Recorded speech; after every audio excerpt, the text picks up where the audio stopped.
welcome to this week's edition of Coach's Corner. I'm your host, Anthony Heller, and joining me is Susquehanna women's basketball head coach, Gabby Holko. Coach Holko, looking back in the season, what were your expectations coming in and how did your team perform towards meeting them? Yeah, absolutely. Obviously, as everybody could see, we were a very young team, a lot of new faces. We graduated 7 seniors from the year prior. Of those 7, 4 were starters for us. So it was just going to be a ton of new faces and a lot of new talent that we were going to be adding.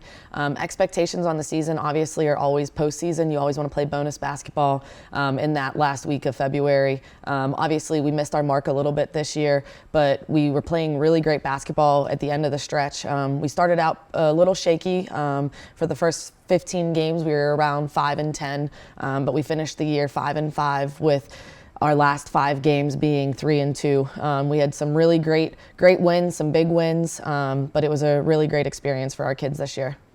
And one of those big wins, 85-63 win over Drew, the highest scoring game in your tenure and the highest scoring game since 2016. How did you approach that game in particular? Yeah, absolutely. So we were just coming off of 2 really tough losses, one against E-Town where we were tied at half with them, and then our last game before that Drew game was against the University of Scranton, who at the time was ranked number 4 in the country, and we played them tight all the way up to the fourth quarter. I believe it was almost a 7-point game in the last 7 minutes of the fourth quarter, and then they just kind of ran away with it. But our girls had that mentality of we could be playing with anybody, and we were playing our best basketball, which is what you want to happen in that February stretch, late January, February, and we were doing that. I think the energy was there. I think our kids just had that mentality of let's have fun. Let's go out there and do what we know how to do. We know that we have all the talent in the world, but we just have to be able to put it together. And I would say that was something that was our most consistent game that we had this season.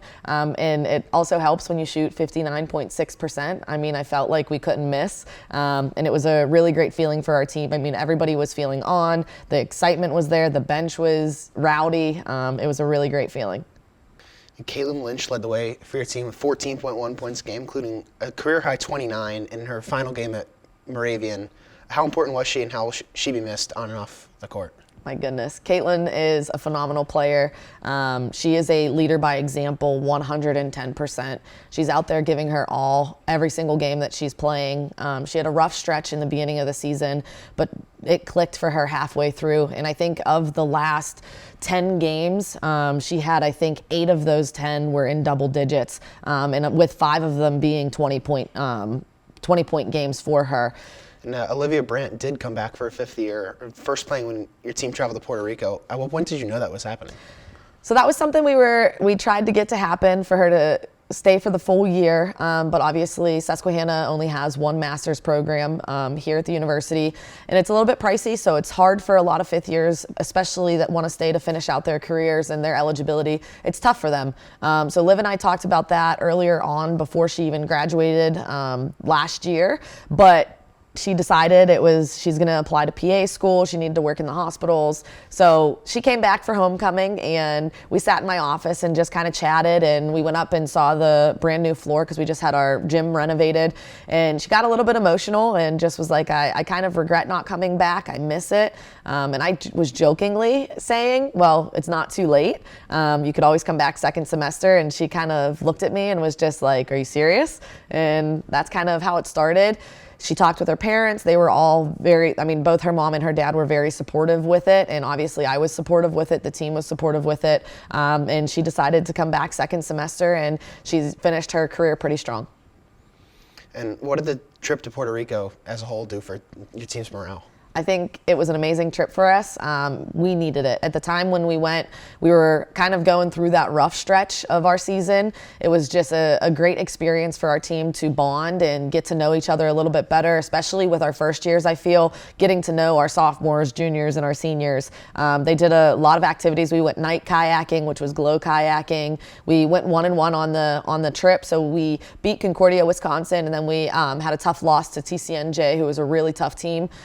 But I think for our team in general, it was a great experience, and our kids are already asking me, can we go back in the next 3 years? So that's something that's always a special time. They really enjoyed it. And we have a really great team. They really love each other. They really hang out all the time. And it's a fun atmosphere to be around a lot of the time. And lastly, Julia Pinkert equaled a school record with 11 assists against Kings in November and was second in the Landmark Conference with 4.5 per game. Did you expect her to start so well? Yes. She is a kid that we recruited pretty heavily at the point guard position. She was somebody that I knew if she came in with the high expectations and worked hard all summer and earned her spot on the floor, she was going to perform. She's somebody that is probably, in my opinion, one of the best point guards that I've coached, and I've now been in collegiate coaching for about 8 years. She's just a floor general. She's out there being able to calm us down when we need to, get us into sets when we need to. And this year she was able to score for us, which was a really great thing. I think when you can be a scoring point guard, you're just more of a threat out there rather than just being a facilitator. And she was somebody that we had high expectations for, and she came in and she hit it out of the park and was able to really kind of make her mark as a freshman. And as you said, she broke a record of having 11 assists in her first collegiate start. And that's just something that I'm excited for her in the next 3 years of what's to come. So that's all the time we have for this week of Coach's Corner with women's basketball coach Gabby Holko. So thank you for joining me, Coach Holko, and thank you for everyone for tuning in. Thank you.